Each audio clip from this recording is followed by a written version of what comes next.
Duggad, Head of Research, Motilal Oswal Institutional Equities, with us this afternoon. Gautam, hi.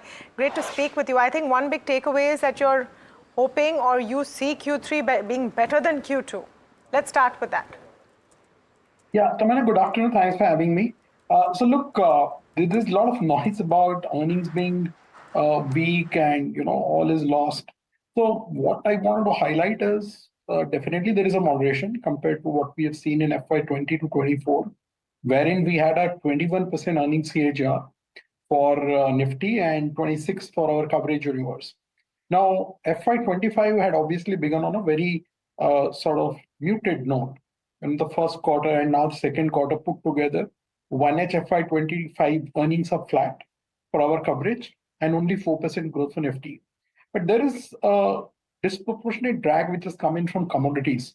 If you remove commodities, then my coverage universe growth moves from 0 to 11-12%, and for Nifty also 12%. Now, if you were to compare 1H versus 2H on a ex commodities basis, there's not much change. First half growth was 12%, next half growth is also 12%. For Nifty, first half growth is 12%, next half growth is also 10%. Right? It's purely because of the changes in commodities on a quarter basis that you are seeing that fluctuation. So if you don't remove anything and look at all the universe put together, first half was 0 growth, second half becomes 9%. And Nifty first half was 4 and second half becomes 7. I'm not trying to deny that there is a moderation and all. There is definitely a moderation. All said and done, first, this will be the first year of a single-digit earnings growth after 5 years almost, from FY20 to FY24. We had every year with a strong double-digit performance. So this is our first year of a single-digit growth. But disproportionate drag coming in both on absolute numbers as well as forward earnings revision from commodities. You know, the other thing that I found interesting, Gautam, is that you say we're seeing a much needed correction in the market. I mean, I know you don't usually speak in the here and now, but we're also having this conversation at a slightly violent time, I would say, for the markets this afternoon. Do you think that this is a healthy correction, or are we moving into a slightly bearish territory now? Look, Tamanna, October was the first month wherein you saw 5% correction, 5% plus correction. The last time you saw that kind of a correction was in March 2020. We all know what was March 2020. It's COVID month. So market has had a breathless, relentless rise, more so in the broader markets than in the large caps. So there has been absolutely no breather in those last 2-3 years. So from that point of view, it is quite good. It is allowing people to think, figure out bottom-up ideas, see where earnings are still strong, where valuations have corrected. Otherwise, what was happening was till about last quarter, the market was very, very forgiving on an earnings miss also. You saw June quarter. If you missed the earnings estimate, stock didn't react much. So October quarter in that sense was very, very democratic. If you had a good numbers, market rewarded.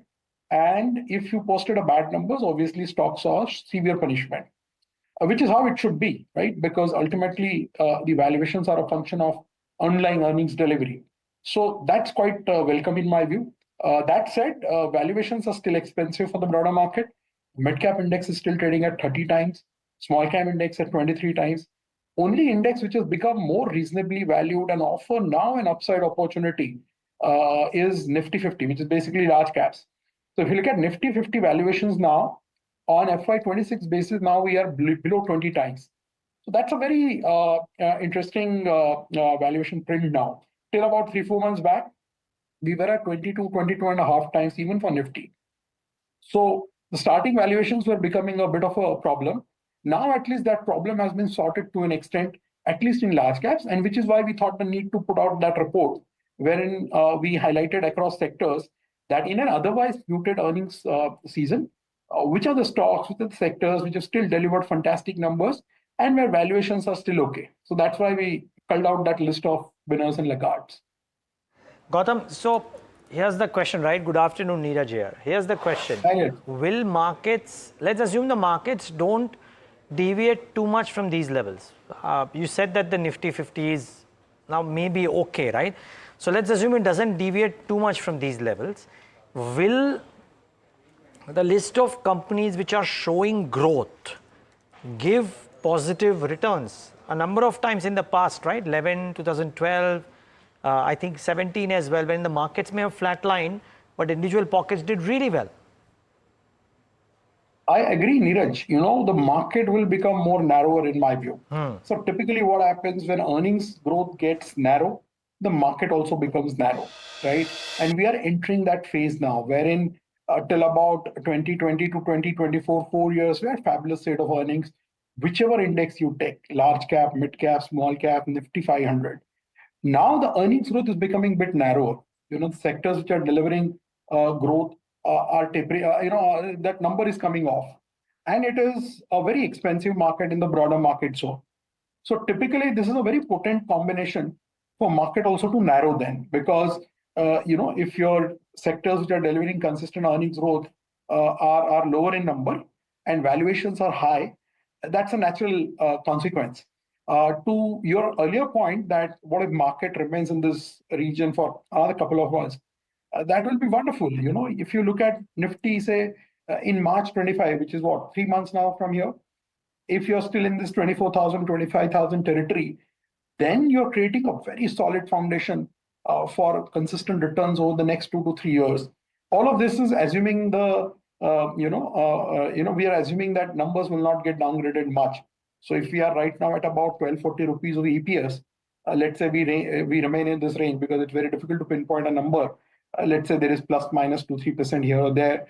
We are, in a worst case, go to 1200, and Nifty is 25,000 in March 25. Then obviously the probability of generating decent double-digit returns over the next 2 to 3 years goes up manifold, right? But these are all unpredictable things. We are talking 3 months and 6 months. Every day is a different day. Today, out of nowhere, you saw all this geopolitical eruption and market has reacted. So very tough to pinpoint numbers. I'm just talking about broad equations which are possible given the current earnings and the potential valuations. The geopolitical eruption that you're talking about, what do you think are the concerns there? I think, see, it basically increases the equity risk premium. I don't understand much about either Russia, Ukraine, or Israel, Hezbollah, or Palestine, or any other conflict which is going on right now in the world. Very little understanding of that. All I know is when such news flow comes every few days, the equity risk premium goes up. And you've had a very important US election. So how the new administration shapes up the policy, what route do they take after 20th of January? That is anyways keeping some investors nervous, because the flows are reflecting that. Between October and November now, you've seen close to $15 billion of selling. It's obviously a different case that we've had equally strong domestic retail inflows, which has absorbed all this selling. By the way, Neeraj, I think if you look at the relative correction in indices, very rarely you would have seen that mid cap and small cap indices have corrected almost at similar magnitude versus large cap. Typically in the past episodes of correction, you would have seen if large caps correct 10%, mid cap, small cap obviously correct much higher. So this time that is not happening, and that is also a reflection of very strong domestic flows, which is absorbing this selling more so in the broader market. So your large cap is also down 10% from the top, mid cap, small cap index is also down 10% from the top. So Tamanna, I have no clue where the geopolitical problems will settle. I'm taking it as a business as usual now, because every point of time, something or the other keeps going wrong on geopolitical backdrop. No. So that's I think something we live with. Europe is doing okay today. Yeah. So European markets are actually trading well and truly in the green. This is also seems to be a bit more expiry led, because quite possible, yeah. Yeah, no shakes out there at least. So that's maybe not a bad thing. But Gautam, just wanted to come to the list of gainers and laggards that you have earmarked, and I thought that was interesting as well. And while we'll talk about some of those specific ones, and why don't you start by talking about what you like, I just want to ask you whether you're seeing enough companies showing that earning growth potential right now. Is it getting tougher to find and hunt these names?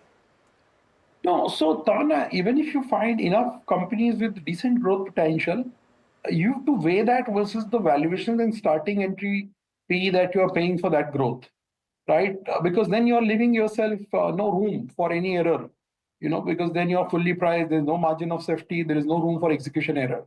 If you look at the list of 10 ideas that we have, barring 3 companies, rest are all below 30p on FY26, not FY27, right?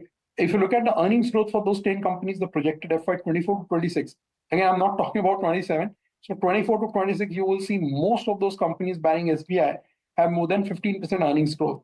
And if you see the ROE column, you will find that almost every single company there, barring Atul, has ROE upwards of 17%. So those list of winners that we've called out is a combination of 3 things: earnings visibility, a very strong balance sheet, which is reflected in ROE, and at the same time, you're not overpaying too much, right? Some of those stocks are definitely expensive, names like Page, names like Indian Hotels, but then we are looking at a much stronger growth out there, right? So we try to create a blend of these 3, 4 things put together so that irrespective of where the market goes, hopefully the stocks outperform.